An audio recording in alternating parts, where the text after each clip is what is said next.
Hey,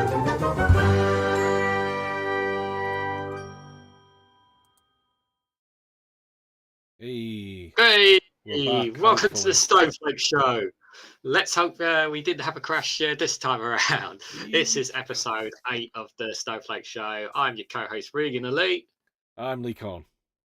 And he got it right this time. Took him a while. And over the next hour, guys, we're going to run through what's been going on in the world of politics, as well as some funny, odd, and good warm-hearted stories over the next hour. So, Lee, well, it's been a quiet week. It's been a technical nightmare for us today. Yeah, it has. Yeah, been a quiet week on the news front, but we've just had a crash, so we started again. So hopefully, yes, but you won't see that because it'll be disappeared into the ether, so you'll never have heard anything of it, and it will never be spoken of ever again. So quiet week again. Quiet week in news. It has been a quiet week. It's been a bit of a chaotic run. Before the last one crashed, I was just giving a quick rundown of what has been happening since the last show, because obviously a lot's been going through. So hopefully I can just have a quick rundown and it won't take forever for me to run through it. Hello, Ginger. It's good to see you here. I did put it in the Discord again. Let me just double check. I definitely put the correct one in there. I have put it in there. So hopefully people will see that. So, right, let me just quickly run down. I'll try and run it down a bit faster this time. So obviously last week we covered Suella Braverman's resignation, and then obviously the debacle of the ban on the fracking bill, which resulted in a lot of shoving and pushing between Conservative MPs on whether they are supposed to be voting for or against it, whether it was a confidence or a no confidence vote. It was absolutely chaotic on that show last week. Then the very next day, Liz Truss had resigned as Prime Minister. She was told to pack your bags and you're gone. And then we had to choose a new Prime Minister.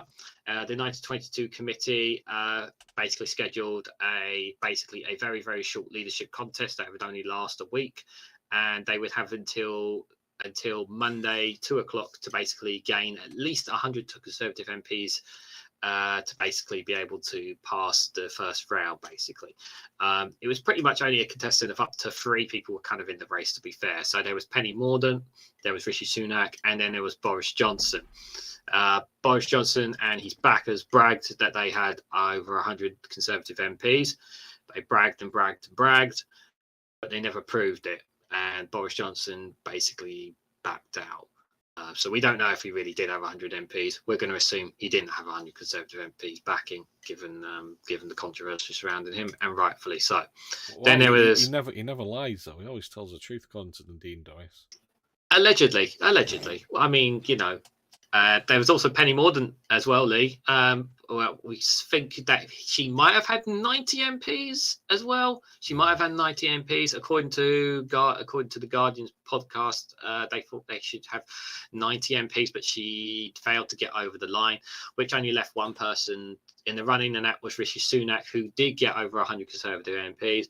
Therefore, he becomes the new British Prime Minister. Another British Prime Minister. Went to the King, got permission from the King. Liz Truss left the scene with did her farewell speech on number 10 with the song in the background, I Predict a Riot. If you haven't seen that clip, I highly recommend it. I haven't seen a speech. Was it? Oh, you didn't see that? I'll have to find Lee, that. you missed. Was it Steve Bray? Steve Bray. Oh yeah, Steve Bray had it in the background. Absolutely hilarious. And so Liz Truss completely gone. Rishi Sunak's basically practically started yesterday in his role. Monday he officially was Monday he was appointed leader of the Conservative Party, and then yesterday obviously he got approval from the King to form his government, and then obviously the cabinet, which we'll have a look at a bit later on. And then today obviously Rishi Sunak had his first Prime Minister's questions, of course, as well. And he appointed Suella Braverman as the Home Secretary, the same Home Secretary that we talked about, who resigned last week or allegedly sacked. So that's where we are, Lee. Yeah. Should we? Now you've done that, should we go into the news? Yeah, I think we should go for the news. Right.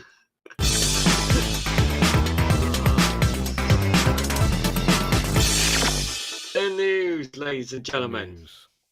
Yes. The new Prime Minister Rishi Sunak warns of difficult decisions to come. Lee, do you want to just run through this one, or do you want me to do this? Oh, I don't think I've got that one. Oh, no, I haven't got it. You'll have to do it. I haven't got that one. Okay, yeah, I'll do it. Okay. So, new UK Prime Minister Rishi Sunak warns difficult decisions to come. Third British PM in less than 2 months vows to prioritise economic stability after Liz Truss's departure. We're not going to look at his speech, are we? They don't need to hear his speech. No. People have heard it enough times. Yeah. Rishi Sunak one difficult decisions to come. To be honest, we do need to do this one because I think we just wanted to talk about the fact that to be fair, I don't think we need to cover too much of this. I think the article. I think we just need to give our thought. I think we should just give our thoughts. Yeah, on Rishi Sunak. One of the things is that obviously he's the first Asian Prime Minister in the UK. Mm-hmm. He's the first Hindu Prime Minister, and he's also the first person of colour to be Prime Minister in the UK, which has been like lauded all over the world. I mean, yeah, great. It's been, but it wasn't democratically. I mean, it is something I suppose to look at and go, yeah, it shows we're a multicultural society and that we're progressive, but it's not really because he wasn't voted for by the public. He wasn't even voted for he was voted for what, 300 odd MPs, Tory MPs. That was it. They were the only people who voted for him. Don't forget, he lost the last leadership election to Liz Truss, who we all knew beforehand was a complete disaster. And that was to the Conservative Party members. He's been lauded all over the world, but you compare it to Ireland, which when you consider that back in the 80s and 90s, you couldn't even buy condoms in the shop in Ireland, and abortion was completely illegal. They had a prime minister, or Taoiseach, who was openly gay, half Indian, half Polish, which is kind of pretty progressive, and he was actually voted for by the people. So yeah, I don't think it's as progressive maybe as people are making out, but I suppose it is a moment for those communities, for the Hindu community and the Asian community in general.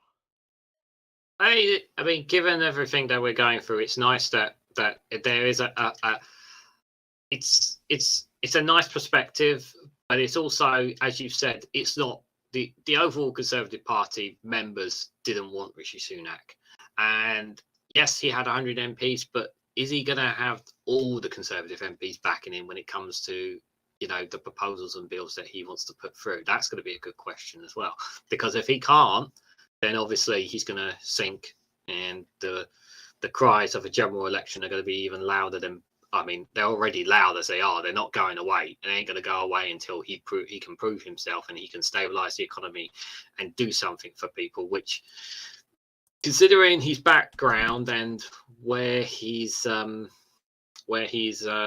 considering that his wife is a massive billionaire, and yeah, the connections that he has, because it's not like, the thing is that, as you've rightly said, the British public did not vote for him, and given the chaos that's been going on in the Conservative Party, we feel entitled for a general election. We feel entitled for a vote because we've been in stagnation for a long time. I just read a report, I think it was today or yesterday, that they're pushing back the I don't know if it was the budget or physical statement. They're pushing it back to mid-November now, because it was supposed to be at the end of this month. They've pushed that back now as well. So,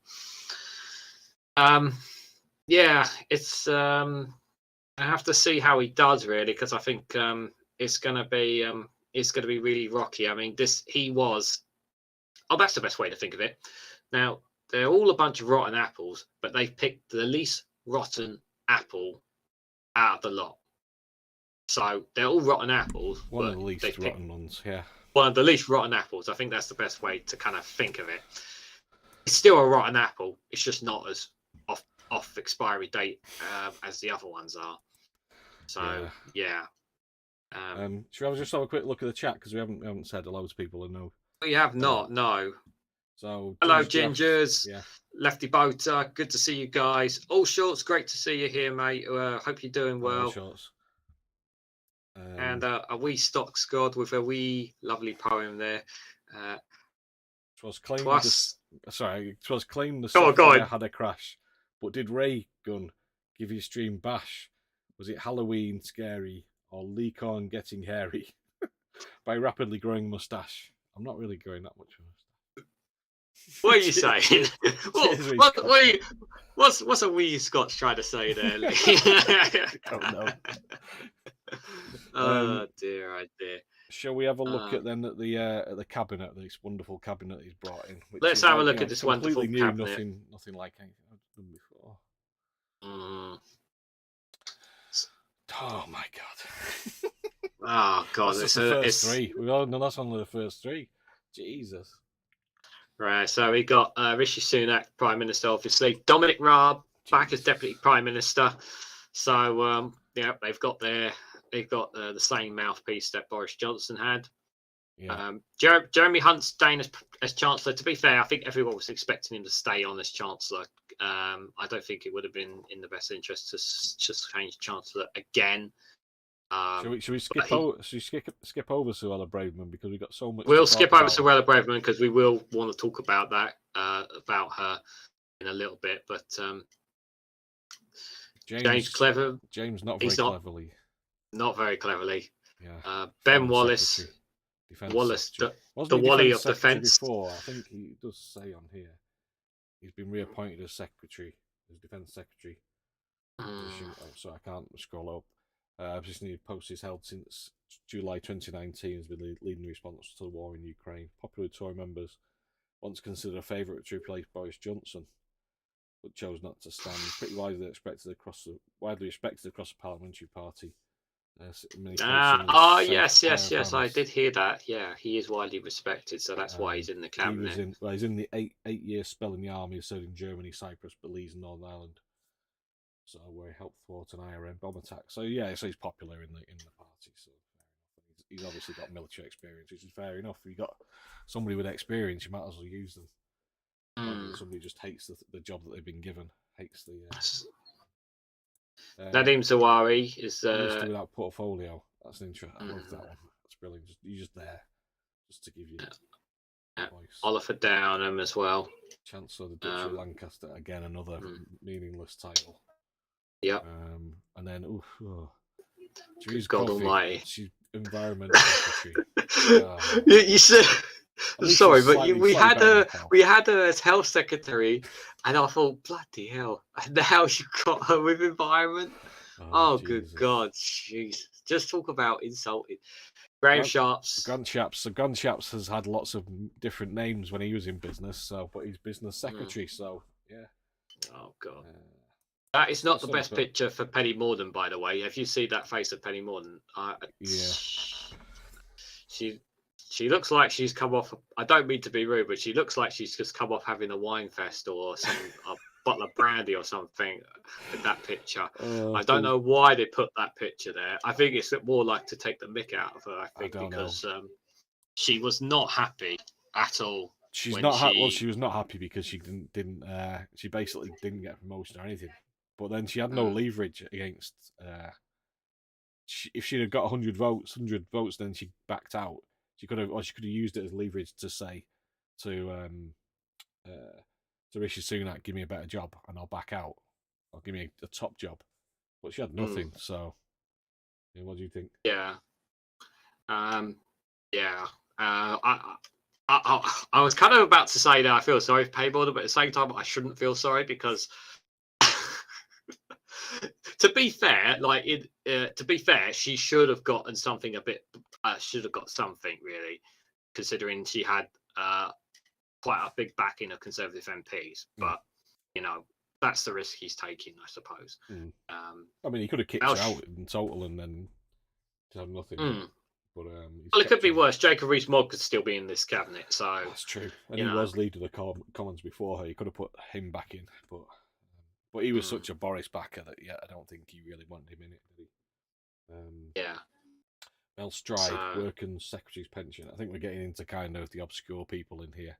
Yeah, apart, just a apart from quick look at them: ventriloquist Steve on the right Barkley, there. Michael Gove, Yeah, Mark ventriloquist dummy.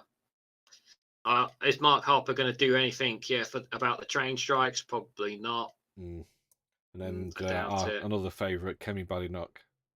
Kemi Bad Mm-hmm. Enoch. Michelle Donnellan. Mm-hmm. International Trade Secretary Kemi Badenoch, I don't know. Simon Harps, the new chief whip. Yeah. Secretary of State for Northern Ireland, Chris Heaton Harris. Yeah, we're really getting into the new Attorney General, Victoria Prentice. Is appointed Chief Legal Advisor. She was previously as a minister in the Department of Work. She's been, before becoming an MP, she was a lawyer in the civil service and headed up the government's justice and security team, which involved representing the government in court. She has legal experience, at least. Yeah, so I don't think we need to see the rest, but I think it's that's it. Tom Tugendhat, Gavin Williamson's back in. So tell Russia to shut up and go away. That's the guy. Yeah. We will say that they are all pretty much. Again, it's a case of picking a bunch of rotten apples. Well, picking out the least rotten apples. But again, like, why would you pick an apple as rotten as Theresa Coffey, for example, in that lot? And I think you're about to say it, aren't you? It's about keeping the whole party together, isn't it? Really? That wasn't what I was going to say, but I think there is that element. But it's not. What's the difference between? There's very little difference between that cabinet and what Boris Johnson had. So where he can try and make out that he's different from Boris Johnson, but Dominic Raab, Jeremy Hunt, Cleverly, Zahawi, Grant Shapps, they're all Steve Barkley, Michael Gove, they're all ex ministers, ex Johnson ministers. So I don't really see much difference. It's just the same old.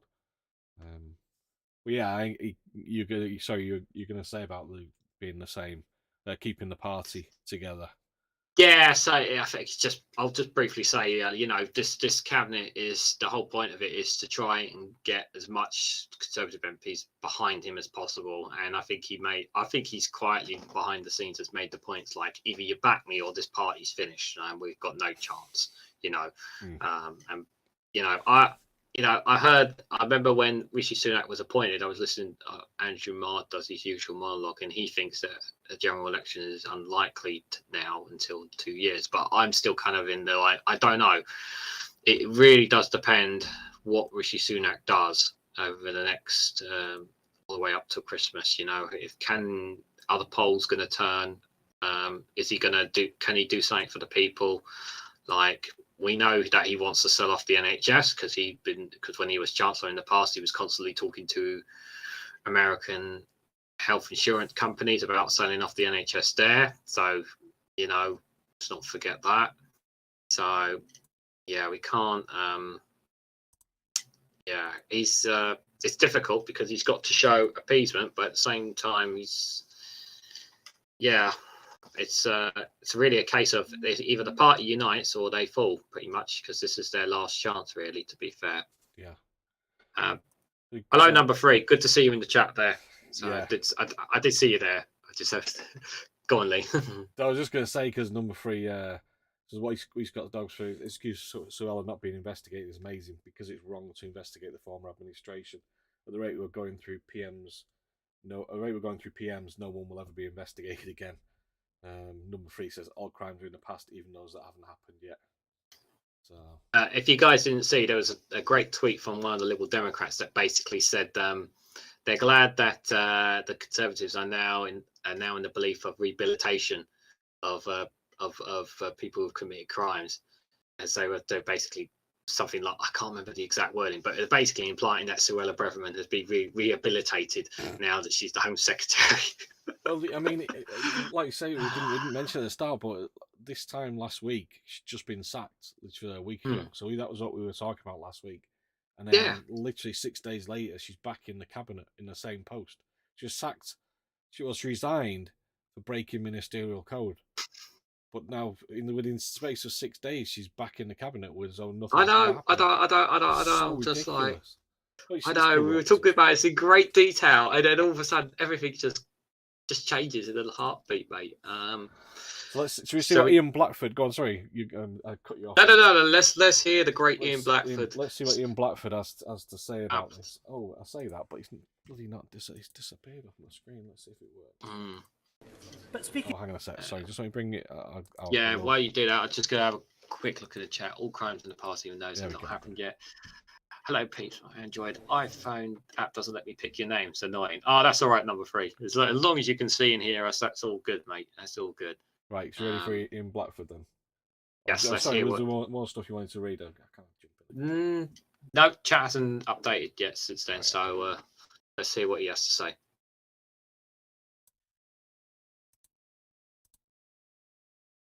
But speaking of mistakes, yesterday the Prime Minister appointed a Home Secretary who was forced to resign only last week for breaching the ministerial code, and who boasted that she dreamed of sending vulnerable asylum seekers to Rwanda. We all know why he appointed her, a sleazy backroom deal to shore up his own position. Far from being a fresh start, this is a return to the sleaze and scandal and ghosts of cabinets past. The Prime Minister promised to govern with integrity and humility. So if he has an ounce of either, will he admit his mistake and sack the Home Secretary without the delay? Mr. Speaker, I was pleased to actually have a call last night with the First Minister of Scotland. It was important that I spoke to her on my first day in office because I wanted to express my desire to work constructively with the Scottish Government so that we can work together to deliver for the people of Scotland, and that is what I plan to do. And indeed, I hope crime is one of the things that we can collaborate on, because he will know that violent crime is rising in Scotland and police numbers are falling. Whereas here, we are increasing police numbers, Mr. Speaker. But I look forward to working with the Scottish Government on our shared challenges, because I believe in a strong, united kingdom. Yeah. Eager to talk to the Scottish First Minister. Didn't say anything about Mark Drayford. I didn't hear him say anything. Oh, I'm eager to talk to the Welsh First Minister. Has he spoken to him, do you know? No idea. Would have been nice if he had said that as well. You know, ignore Wales, because that's what he's done. Go on. It's just, it's a joke. It's a joke. I understand, from the point of view that he's doing it to show up support, but it's just so bad. Do you remember what I think what I said last week is that she did it deliberately as well, and I think most outlets have said that she did it intentionally as well. Yeah. And she's actually, there's one story that's rumored as well. I just want to put this. There's one story rumored that she's actually taking orders from somebody else as well. I can't remember the full article or story. I think it was from one of Phil's videos as well. But yeah, go on. What were you going to say? No, I was just going to say, this is what I've heard. Not about somebody controlling her, but that she basically did it on maybe working with Rishi Sunak to say, look, I'll resign, and it'll bring down the government, bring down the Liz Truss, and then as long as you give me a cushy number in your government, if you win, I'll back you in the vote. And he needed her because he needed the right wing of the party. This is what I heard. This is on the news agency on the LBC podcast, that he needed the right wing because they weren't really supporting him. They preferred Cammy Badenoch and people like that. So but she's really respected in the right wing. She's probably the most senior of the right wingers. When we talk right wing, we're talking extreme right in the Conservative Party. And he needed her support. So once he got her support, he had enough votes, over 100 votes, to actually get the nomination. So that he reckon that was the deal. He had no choice. That's why I had to put her back in that position, was because he had no choice. That was his deal he'd done. But I mean, she kind of shot herself in the foot by doing that.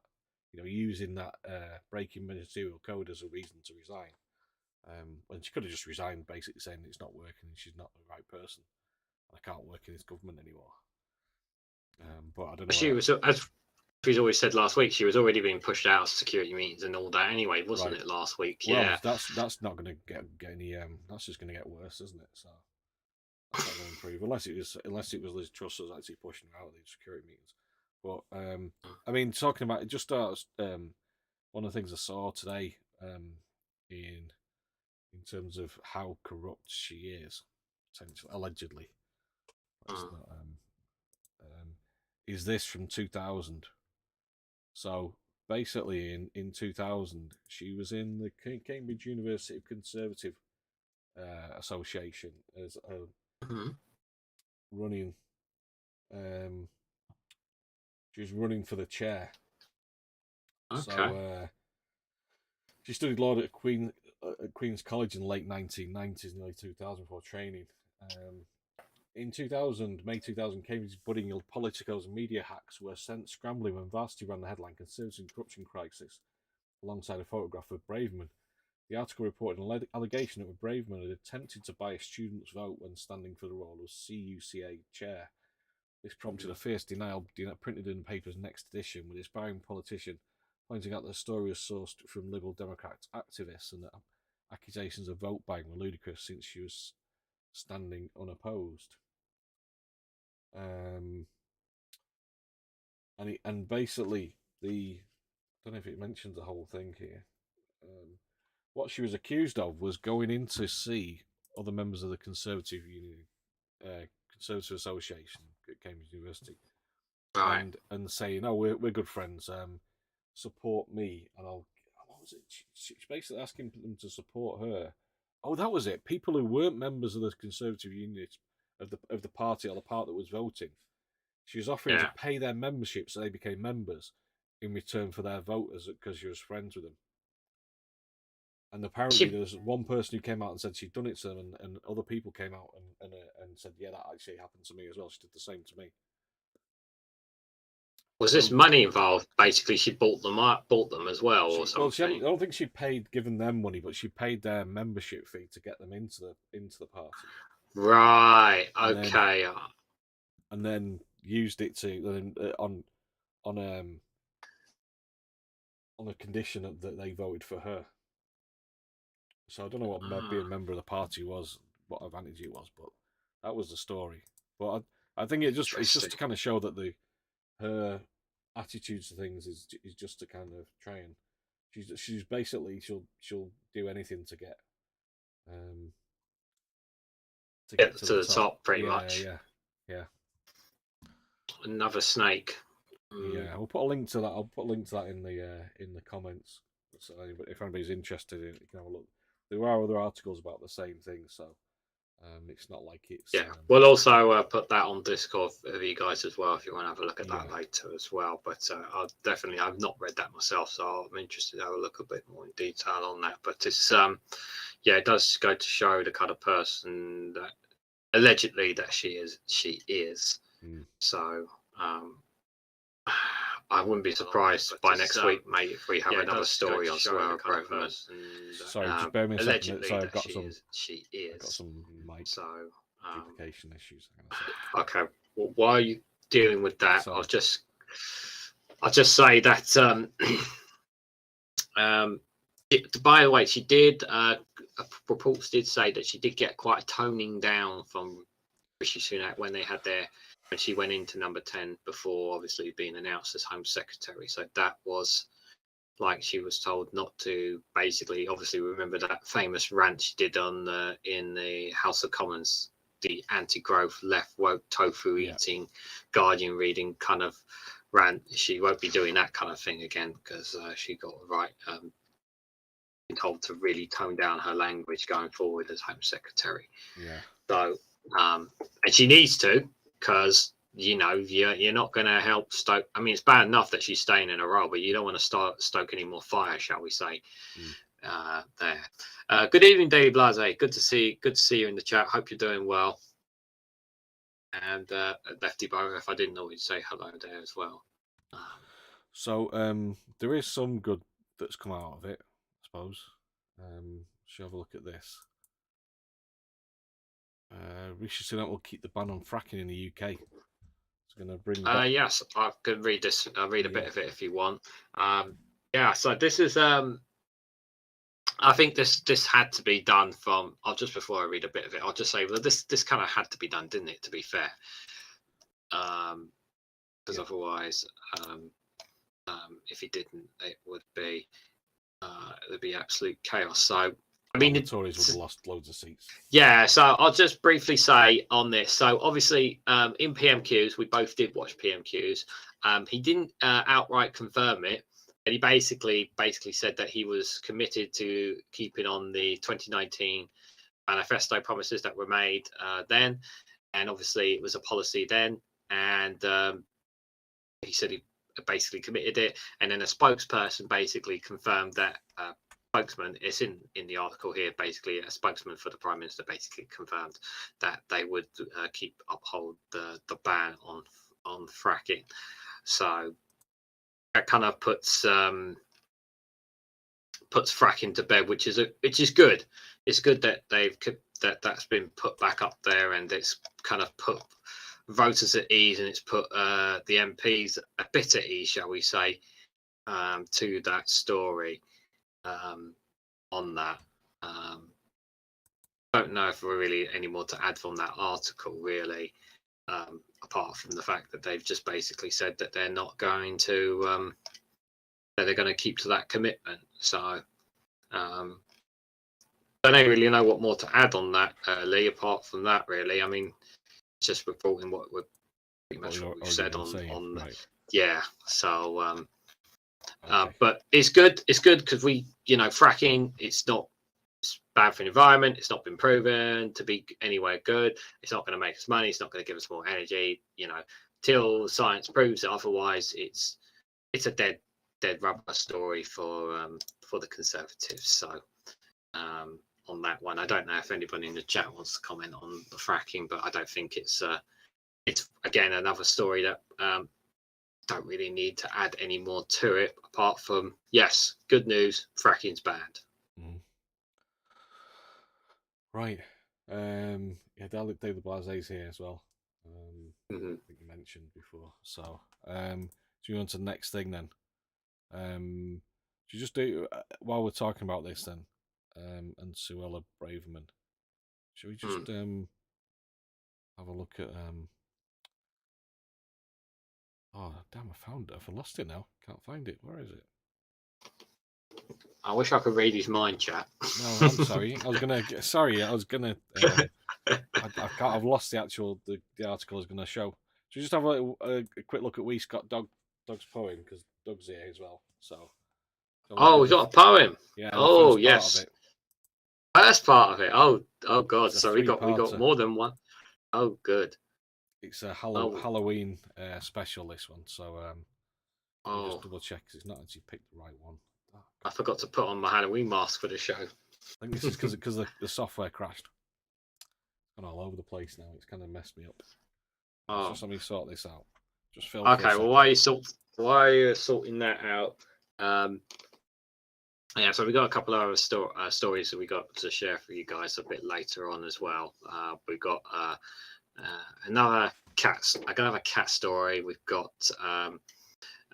if we have time today, we'll talk about one of the other antics there from the Just Stop Oil protests as well that's been going on, and shall have a look at this. Go on, sorry. Interesting, and we've got an interesting one about some Iran engines. It's a very fascinating story that Lee found today as well. We'll look at as well. So let's have a look at Scott's dog. Mm-hmm. The Curse of the Curdling Scream. Part 3. Oh, sorry, skip to part 3. Let's go back to part 1. Oh no! Oh, good. No. I think the software. Oh, there we go. Part 1. Right, here we go from the beginning. A Wee Scots Dog House of Horror now presents The Curse of the Curdling Scream, otherwise known as Zombie Tory Ritual Burial. Part 1. Bad Pulling, otherwise known as The Ghost of Jennifer Arcuri. Liz Truss said it's an utter disgrace that we aren't the cheesiest race, Then she made a great stench about beating with French before pulling a frightening face. But that was such a long time ago, when the Daily Mail stroked her ego, until with aplomb she turned into a zombie wearing garish fluorescent day glow. She was so pleased to hear of a spike in the polls she was sure she would like, thinking she'd met her goals being top of the polls, but they put her head up on a pike. Oh, sorry, It went right through the hole in her head. Unimpeded by brain, it was dead. Her skull empty was bare, just a cavity where her grey matter should have been instead. And so then, with nothing to resist, her grim fate took yet another twist, as she slid down the pole past her Van Boris Road, cosplaying for our Puri half pissed. Sorry, I kind of ruined that last bit. Just let me play the last bit again. She slid down the pole past her Van Boris Row, cosplaying for our Curi half pissed. There we go.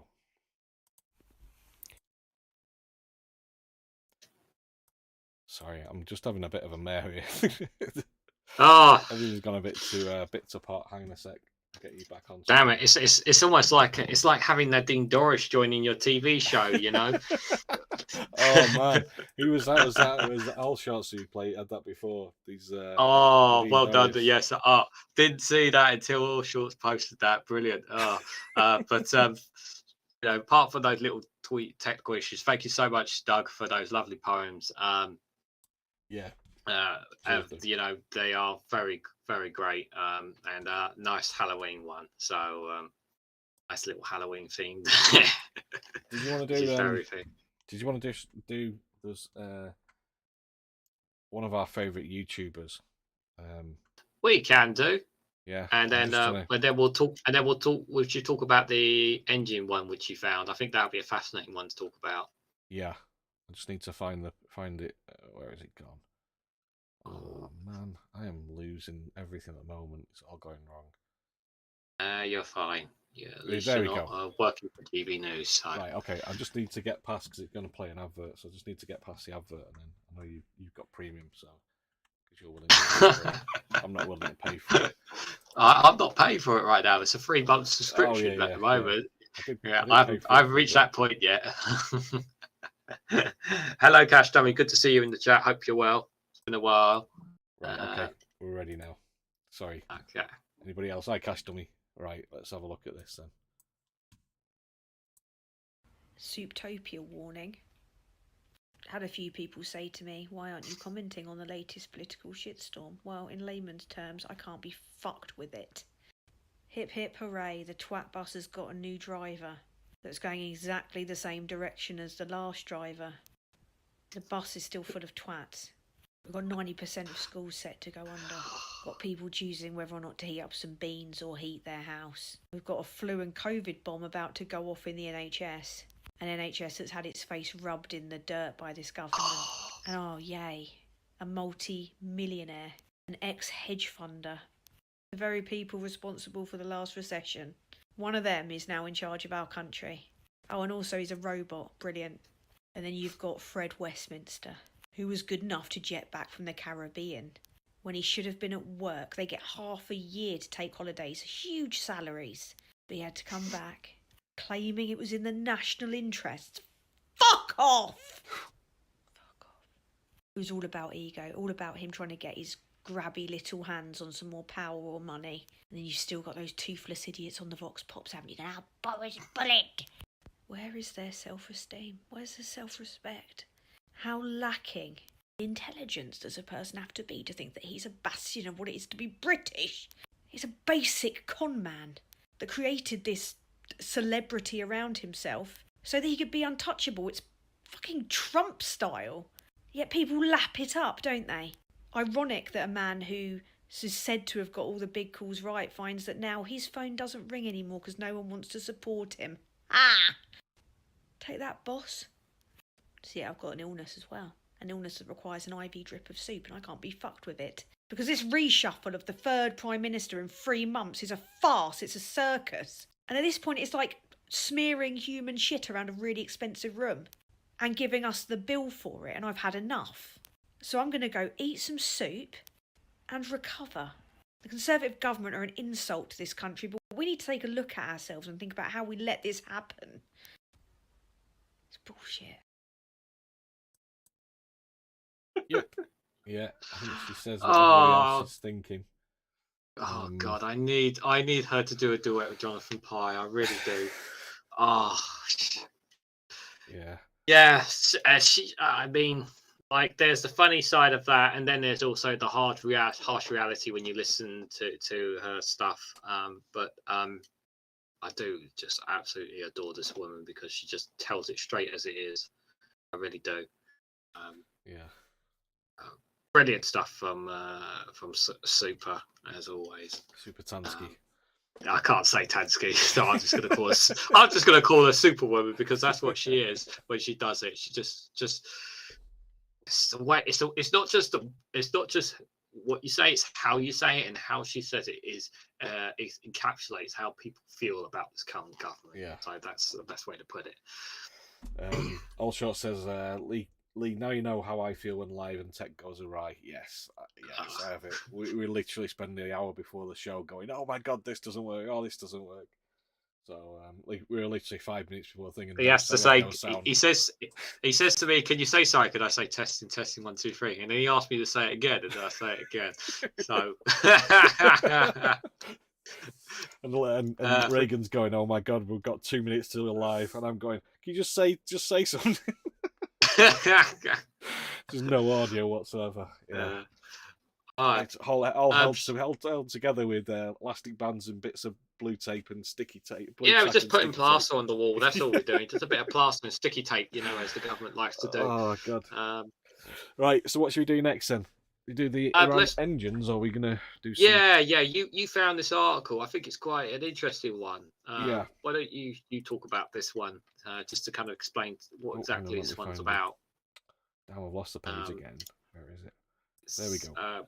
So I found this today. This is basically these particular engines keep getting stolen. These Rotax engines, and they're used in light aircraft, and the Rotax 912, and they're being stolen all around the world. When I say stolen, literally people are going and pulling them out of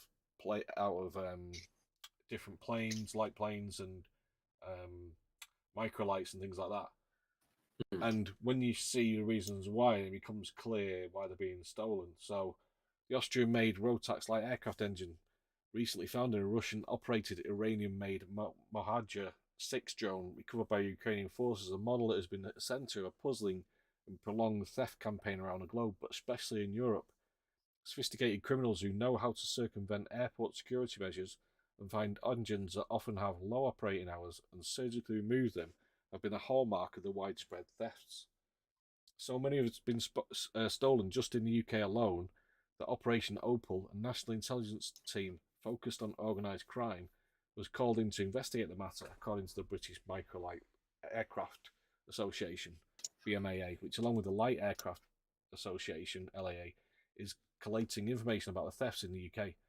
These facts certainly point to the possibility that Tehran has been getting at least some of its drone engines by having operatives systematically literally rip them out of aircraft in foreign countries. Wow. And that's the engine in question, the Rotax 912.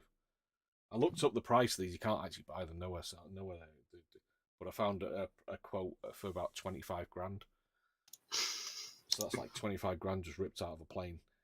Investigators in Norway are also looking into what has been considered sophisticated thefts of Rotax 912 engines. Ukrainian authorities recently discovered the Rotax 912 four-stroke piston engine in an Iranian Mohajer-6 medium-altitude long-endurance (MALE) unmanned aerial vehicle downed over the Black Sea earlier this month. And there you go, a tweet about it. Rotax are investigating. Australian government should also investigate. Jesus. So, yeah, the aircraft-specific engines made by Rotax, a subsidiary owned by Canadian company Bombardier Recreational Products (BRP), are usually found in light and ultralight aircraft. Their delivery to Iran, however, violates European Union sanctions banning the export of items with both civilian and military purposes, such as vehicle parts. Identical sanctions are imposed by the European Union against Russia as well. So these are basically being stolen out of aircraft, and they believe being put on the black market to be either being put on the black market, stolen by criminals and put on the black market and being bought by Iran, or they're being bought to order by criminals for Iran, or even directly by Iranians. There's a part of the thing where the article is like there's planes that are literally they know exactly what to look for. They know how to look for the low mileage plane engines. They know how to take them out like with precision, and like leave no damage to the plane. Just literally take the engine. Yeah, I don't know if you look down on the article. There's like a list there as well. Yeah. Which I'm just looking at now. This is Rotax's own list of ones that are stolen, but then they've only got 130 of the 912. 914 also used another type of Iranian drone, unmanned drone. Wow. But they reckon that these are just tip of the iceberg. These are the only ones that Rotax has recorded. There's an article in the there was an interview with a guy on there in Norway, where there's the plane literally taking the front of the engine off. Oh, sorry. Wow. I'm sorry, I'm not showing the thing. So yeah, you can see the whole engine has just been taken off, just the bits underneath. Jesus. Yeah, they know exactly what to do to get these off. Yeah. And in Norway, yeah, there's been like about 30 stolen, and Rotax think I've got like 2 recorded. So it's the tip of the what Rotax are saying they've got is the tip of the iceberg. Yeah. It's like the story of about certain metals that people take out of parts, that are used catalytic converters. Yeah. So things like that. Yeah. Because they're worth a value. It's but these are so on the black market. Basically, the Iranians are willing to buy these on the black market because they can use them in these drones. Like also says the microlight Rotax make microlight engines. These are microlight and small aircraft engines. Yeah. So engines too. It's you can't if it's it's like you need a worldwide coordination to kind of reduce this, and at the moment the world is not united at the moment. That's for sure. So it's kind of down to nations, governments to kind of do something about it, to crack down on it really. And it's kind of a bit of a bind because I'm not kind of sure how they tackle it really, to be fair. I mean, they must. Well, they're either appearing on the black market, or they're the Iranians are buying them direct from criminals, or like say stealing them direct, sending people over. The UK seems to be a hotbed of these, maybe because we've got lots of microlights that are easily accessible in aerodromes and things like that. But seems pretty bad situation. Yeah. 25 grand as well. It's quite a lot to lose in just one off your microlight. Yeah, it is a lot to. It's 25 grand. It's 25 grand to be fair. Yeah. Let's and racing car engines too. Yeah, that is true. Lefty Boater as well. Right. Shall we jump to? Shall we do the cat story? You want to do the cat? Oh, we've got to do the cat day for this.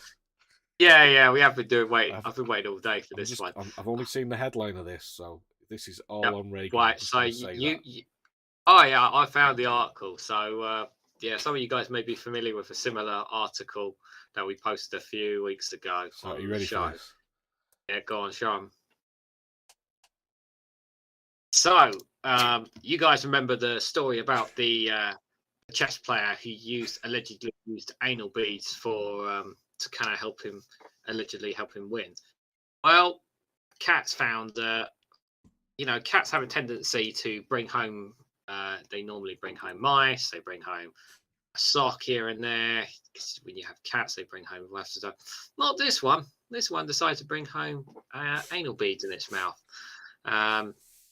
So just it's not that. It's a very short story, guys, so don't worry. A mum was left horrified after her cat brought home a sex toy, leading to an awkward conversation with her 12-year-old son. Rachel's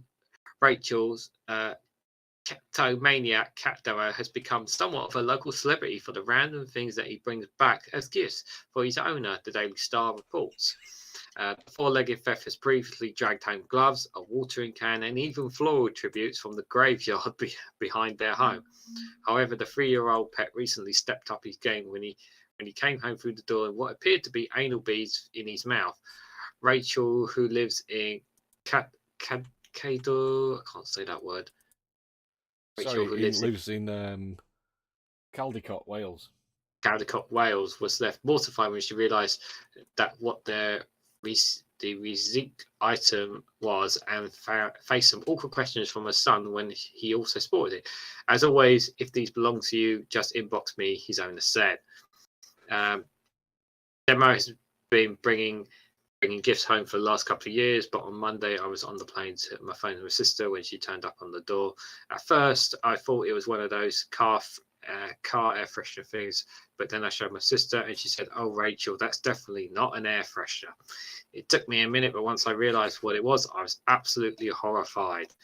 I had my 12-year-old son ask me what it was. I was absolutely mortified. Mrs. Masterman said, "People stop me in the shop and ask me if I'm the cat owner that steals everything." She's absolutely bonkers. Honestly, she has taken flower arrangements from cards and from the graveyard behind the house before. And there's a nice picture of the cat holding them. Oh, if you scroll down a little bit further. Still playing with. She has 2 other cats that usually bring back usual things like mice, whereas Demo just brings back the weirdest stuff, gloves and random clothes. Without a doubt, this is the weirdest thing he's brought back. There's no way I can stop her. Everyone keeps saying we should go pro on her, but she hates to harm this. I'm just glad that people can see this funny side to her antiques. Oh God, Daily Blaze. I can't get words out now. Daily Blase says, "I hope the beads were washed after use." Yeah, been in that cat's mouth, you know. Lefty Boater says, "I dread to think what's in Regan Elite's search history." Hey, I'm the one who's You just to clear it. Hey, you know, it's just you know, you can't help but laugh, you know. It's just oh dear. Oh God. Cats are funny creatures. Yeah. There's been stories of cats bringing home some of the randomest things. If you heard about, there's one time about a cat bringing home, I think I heard a story about a cat bringing home a toad in its mouth, a live toad in the mouse in its mouth, and then obviously let it go inside the house, and it drove the mum a bit crazy. You know, gotta love these cats. So. Yeah. Do you know how We've got Doug's second poem. Yeah, we'll do that, and then we'll do a nice, good story because we haven't shared one yet with the chat before we. Yeah. So once part 2. Yeah. Oh, for some reason that one. The Curse of the Curdling If you've Stream. got adverts there, yeah, so it's not showing the right one. Where's that now? Oh, okay. Let me just change it. Oh, I'll just okay. While you do that, Scott's dog says they used to have those things in the 70s. They were called clanks. If you say so, Doug. If you say so. He would know. Yeah. Right, part 2. Part 2. Brief encounter with Jacob Rees-Mogg, otherwise known as Thatcher in their eye. Liz thought Jacob Rees-Mogg would catch her. Then certainly no one could match her. When the Tufton Street ghouls had burnt down all the schools, she'd become reincarnated as Thatcher. But school sacrifices to Old Nick went down like a gold Tufton Street brick that they once tried to float, thinking that's a lifeboat, Tuftonites far too dense and too thick. Voltrus felt deep inside she had changed, just by channeling Thatcher deranged. Though it may seem absurd, something had indeed stirred from within, she had been rearranged by a deaf force that now dwelt beneath. Her exterior held odd beliefs, but her demons defied her sole wish that her guide would be Thatcherite policy briefs. Yeah. Dog's brilliant. A lyrical genius. It's just such an amazing mind. You really have such an amazing mind, Scott Dog. Thank you again. Yeah, I don't know where you get those ideas from. Yeah. um, Right, what do you want to do next then? Let's do one of the good stories. Which one? So there's the 17-year-old girl, or do you want to do the Russell Crowe bookshop? let's do the 17-year-old girl. You're the one, you found that story, didn't you? Yeah, just a sec. So yeah, why don't you share that one? It's a very nice story. So 17-year-old girl, and this is in the Manchester Evening News. A 17-year-old girl student sent a video singing Joy Division to Peter Hook, who's a member of Joy Division and New Order, and he was so impressed he asked her to join him on stage.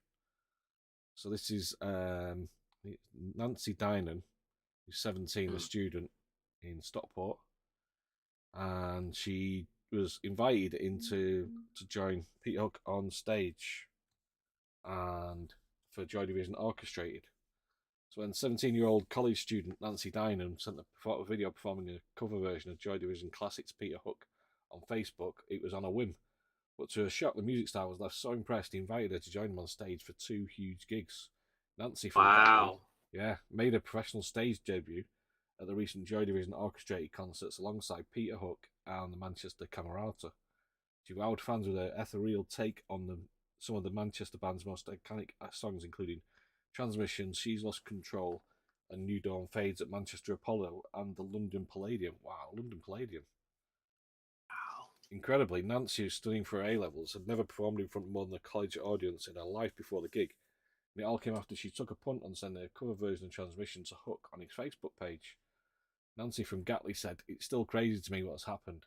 I just can't believe it. I've never performed at anything major before in my life. The most I've sung to is around 100 people at college."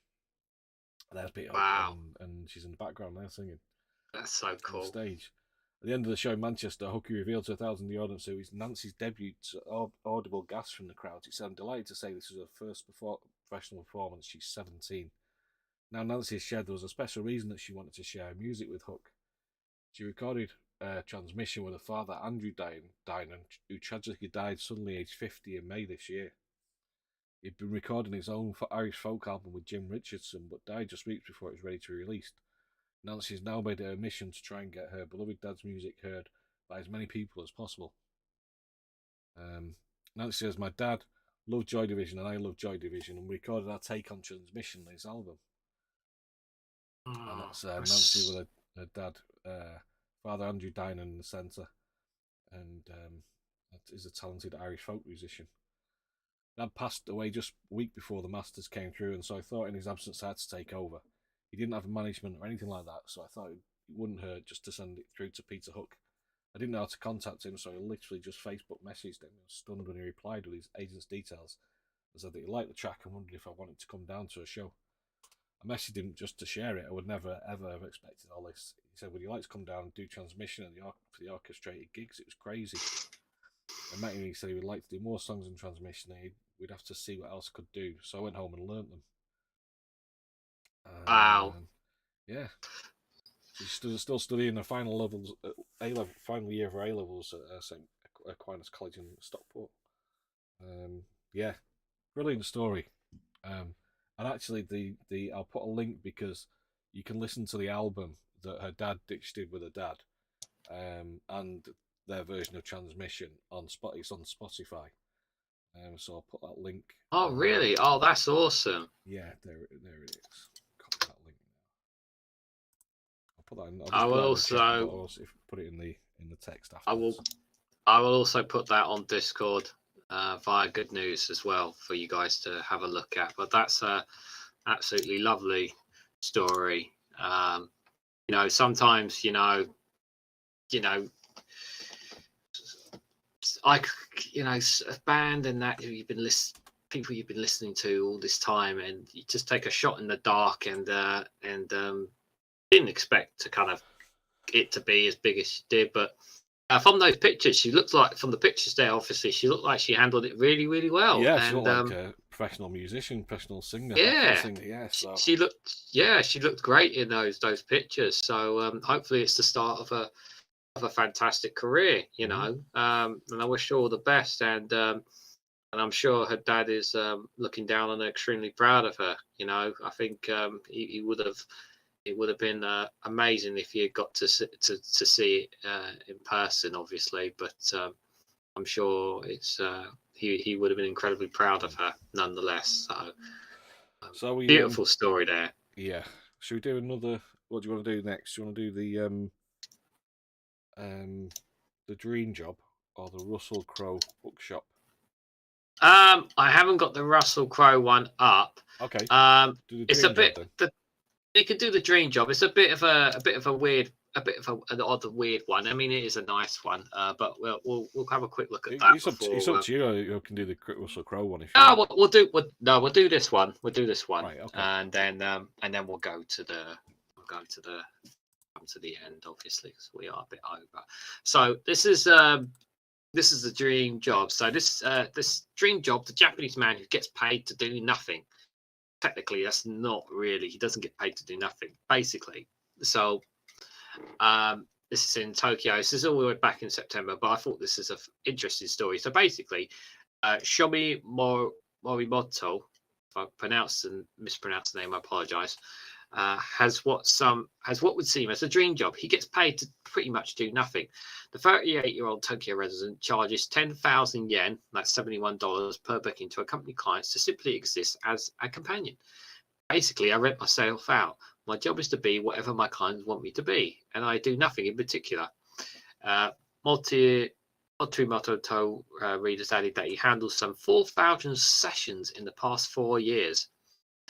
With a lanky build and an average look, Morimoto now boasts nearly 250,000 followers on Twitter, where he finds most of his clients. Roughly a quarter of them are repeat customers, including one who has hired him 270 times. His job has taken him to a park with a person who wanted to play on the seesaw. He's also beamed them way through train windows at a complete stranger who wanted to see a send-off. Doing nothing means Morimoto will do anything. He has turned down offers to move a fridge or go to Cambodia. He doesn't take any requests of a sexual nature. I think I'd turn down moving a fridge as well. $71. Yeah. Nah, leave it yourself, mate. Yeah. Last week, Morimoto sat opposite Aruna Chida. Again, apologies if I've screwed up the name. 27-year-old data analyst clad in a sari, having a sparse conversation over teas and cake. Chada wanted to wear the Indian garment out to public, but was worried it might embarrass her friends. So she turned to Morimoto for companionship. With my friends, I feel I have to entertain them, but with a rental guy, I don't feel the need to be chatty, he said. Before Morimoto found his true calling, he worked at a publishing company and it was often chided for doing nothing. Okay. I have started wondering what would happen if I provided my abilities to do nothing as a service to clients, he said. The companionship business is now Morimoto's source of income, with which he supports his wife and child. Although he declined to disclose how much he makes, he said he sees about 1 or 2 clients a day. Before the pandemic, it was 3 for a day. As he spends a Wednesday doing nothing of note in Tokyo, Morimoto reflects on the bizarre nature of his job and appearing to question a society that values productivity that derives uselessness. People tend to think that by doing nothing is valuable because it is useful for others, but it's really fine to not to do anything. People do not have to be useful in any specific way, he said. Yeah, it's if he's making money out of it and he's doing all right. Yeah, I think I did read the article beforehand, but reading it again, and I'm just thinking, like if you're, I mean, it is a bit weird that you're essentially paying for a friend, sort of thing, isn't it?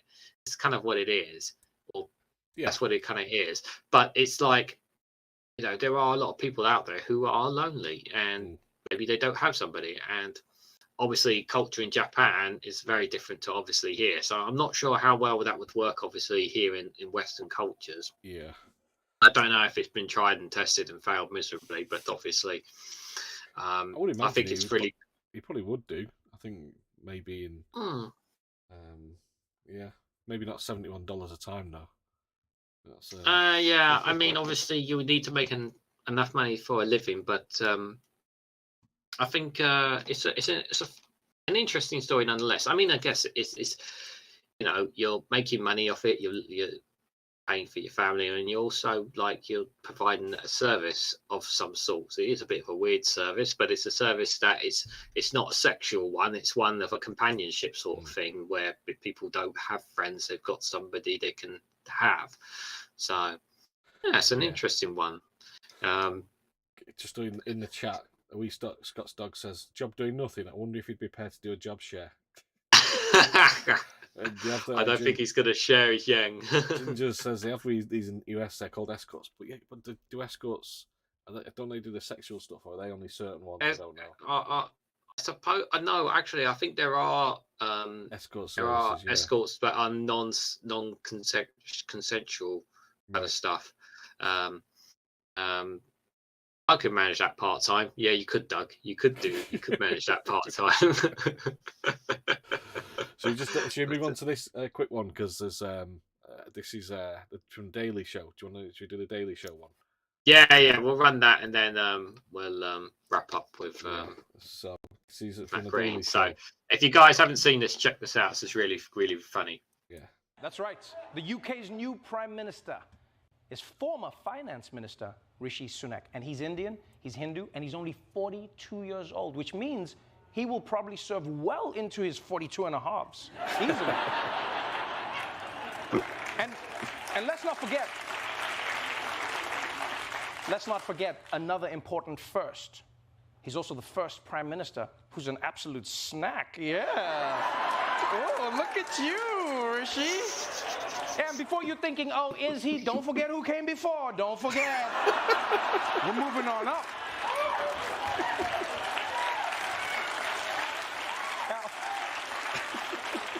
Now, of course, not everyone in the UK is happy about Rishi Sunak taking the top spot and making history. And it's not because of his policies or because of his personality. No, there are some people who have a problem with something else, as this caller to a British radio show so eloquently explained. Is the real problem here, Jerry, that Rishi Sunak is a brown man and you don't trust him at the top of this country?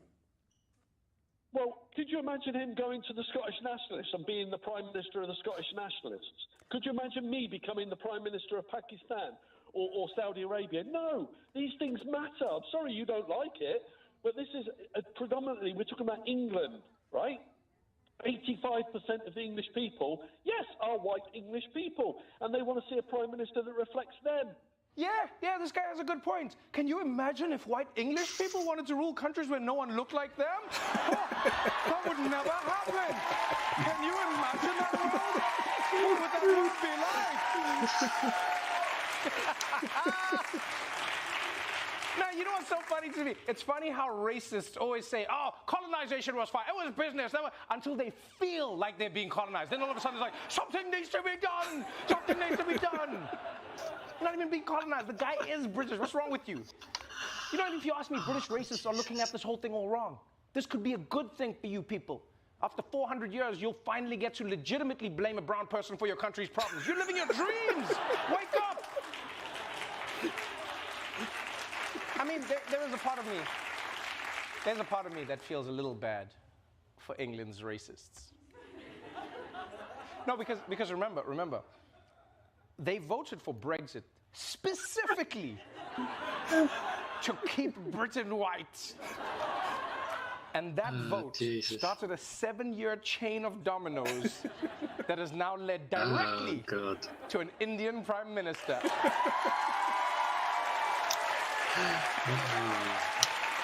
Oh, man.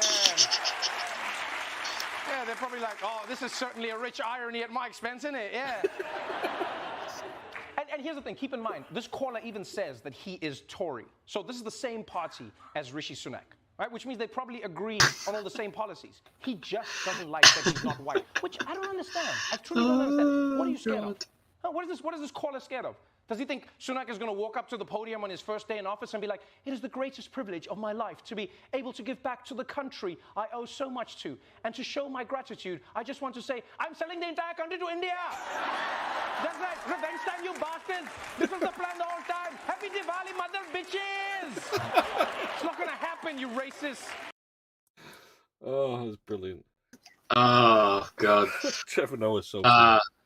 He's so good. I heard he's not going to be doing it soon. Oh, really? Oh, that's a shame. Yeah, I don't know if that's true or not. I think they're looking for a replacement. I could be wrong. If I'm wrong, just tell me in the chat. But I did hear that somewhere. Oh, I'm sure he'll do Trevor Noah. Anyway. Yeah, fantastic stuff from Trevor Noah. Just calling it as it is. Yeah. But we are the butt of jokes at the moment, and yeah, nothing we could do about that. Been turned into a laughing stock, and it has been turned into a laughing stock, and we hope you guys have enjoyed the show today. And we have got one funny thing as well to go out with, but we'll... yes, we will show that in just a moment. But just before we do, guys, if you can, just a couple of things on our way out. Obviously, if you guys haven't already hit the like button, obviously greatly appreciate it. If you can also share it across your social media platform to help get us out there, so that more people can come and check out our show. We would really appreciate that. And obviously, if you click the bell notification icon next to that subscribe button, you'll be notified of every time we go live.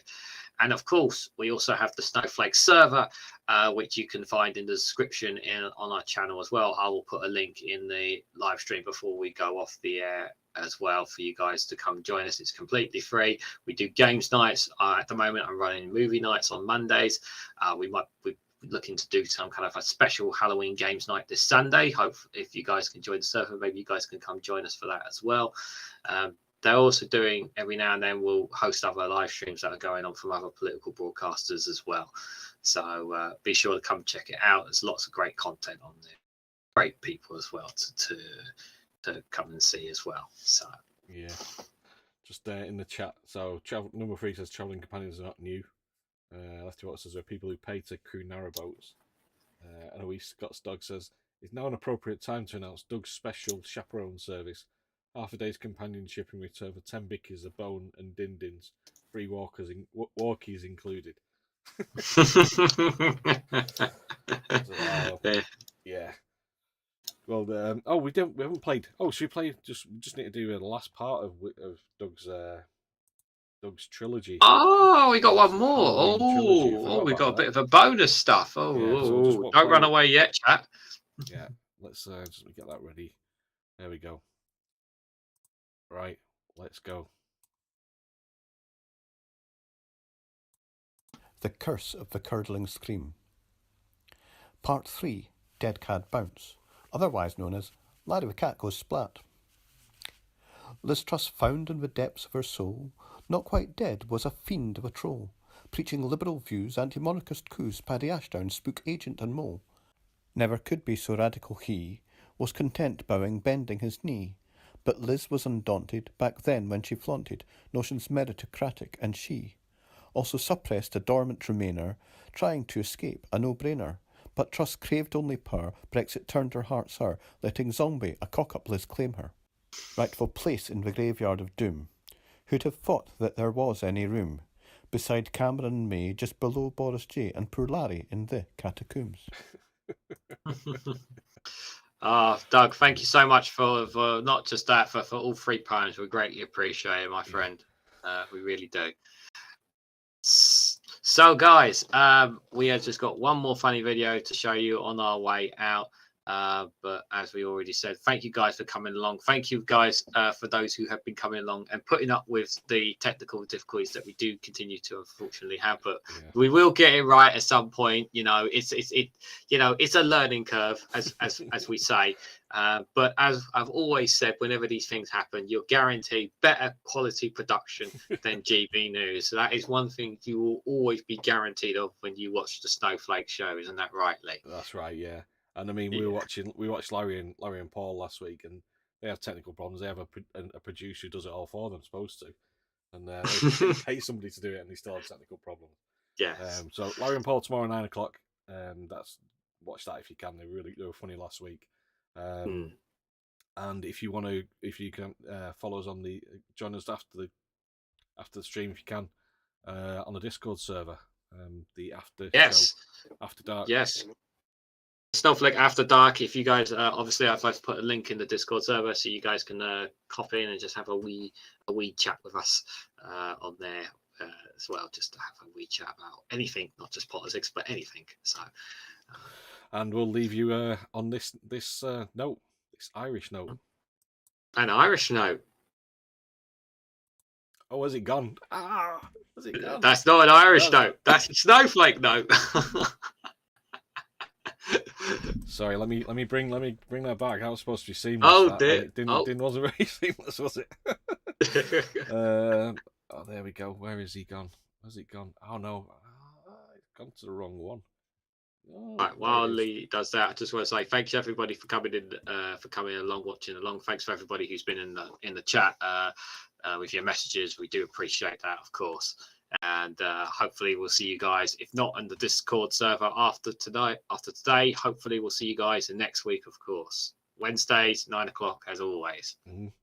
And here's our funny video to take us out. This time, hopefully working. All right, cheers, guys. Bye. See you later. Thank you. There's Mr. Sunak now, walking majestically towards the lectern. Hello, Rishi, are you a cunt? Are you a cunt? Yes, he nods majestically in agreement. A fine man, too. I'll start off with the question that everyone has in their mind. Yes, I am worth 750 million, myself and my wife. Now, to many ye poor cunts out there, that may seem a lot, but it's all about comparisons. Bill Gates is worth a couple of billion. So, to Bill Gates, I'm poor. In the same way that you common muck is poor to me. So, in closing, if you want to be rich, marry a wealthy Indian woman and become an investment banker. Cheers, guys. See you later. Bye-bye.